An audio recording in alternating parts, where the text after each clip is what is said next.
Fallout 2, Baldur's Gate 2, and Arcanum were the best darn CRPGs when we were kids.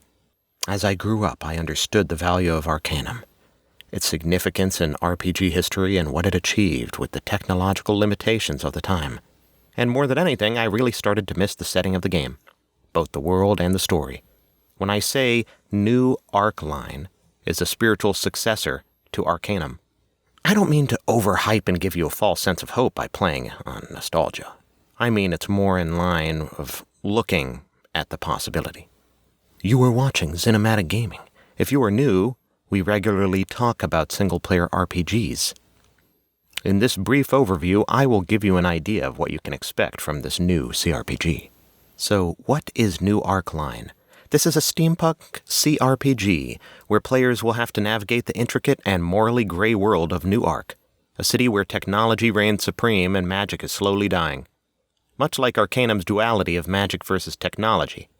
But in a whole new world that's beautifully crafted with stunning lore, rich characters, and a layered narrative, I know Arcanum's beauty is in its graceful aging, but a lot of people have wanted a graphical remaster for years now. So here we go.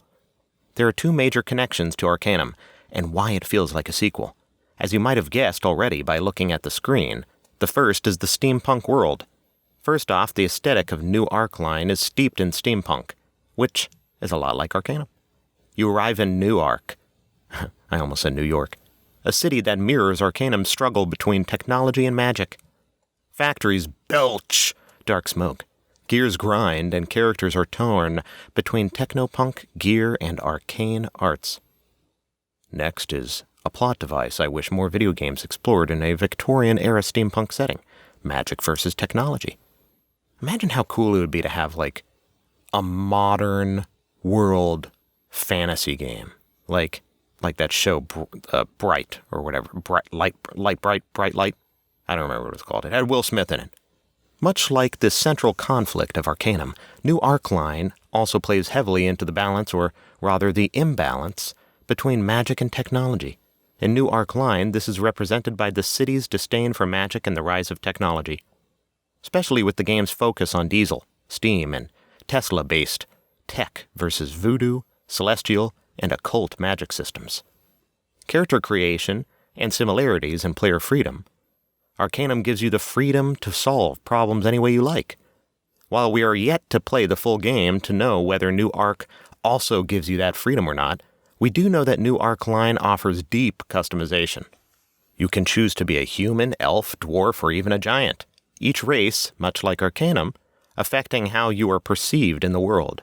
New Arcline gives you the option to play as a towering giant with diesel tech, or a mystical elf practicing forbidden voodoo.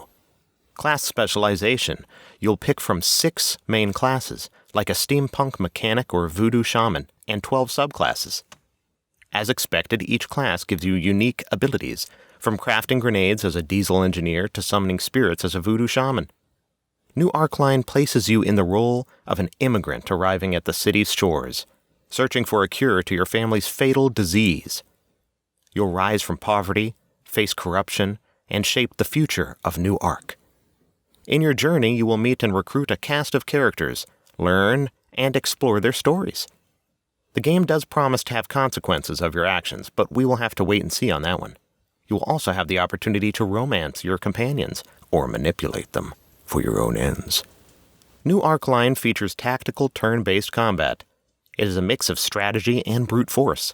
You will have steam-powered weapons in your arsenal, or you can just cast spells. Armor regenerates each turn, creating a unique balance between dealing immediate damage and outlasting your enemies. Much like in Arcanum, skill checks will play a big role outside of combat here, where you can just avoid a fight by persuading or intimidating an NPC. The game's unique addition here is that the NPC's mood affects these checks. An angry NPC might be harder to intimidate, for instance. It adds a nice depth of immersion that we haven't seen often. You'll combine forms, elements, and modifiers to create unique spells tailored to your style, whether for combat or something more creative. It's like designing your own spells from scratch, which is such an engaging mechanic, one I miss in new RPGs. On the tech side, you can craft advanced gadgets, explosives, or steam-powered weapons, adding an inventive twist to your arsenal. To sum it up, New Arcline is blending everything we loved about Arcanum. The complex world, the deep character customization, and the clash between magic and technology, while modernizing it with gorgeous visuals and fresh gameplay mechanics. The steampunk aesthetic is on point, the story has potential to really shine, and for those of us craving that Arcanum remaster or a sequel, this game might just be what we've been waiting for. So what do you think? Let me know in the comments. Like and share the video as it helps me a lot. Also subscribe to the channel if you enjoy what I do. I'll see you soon.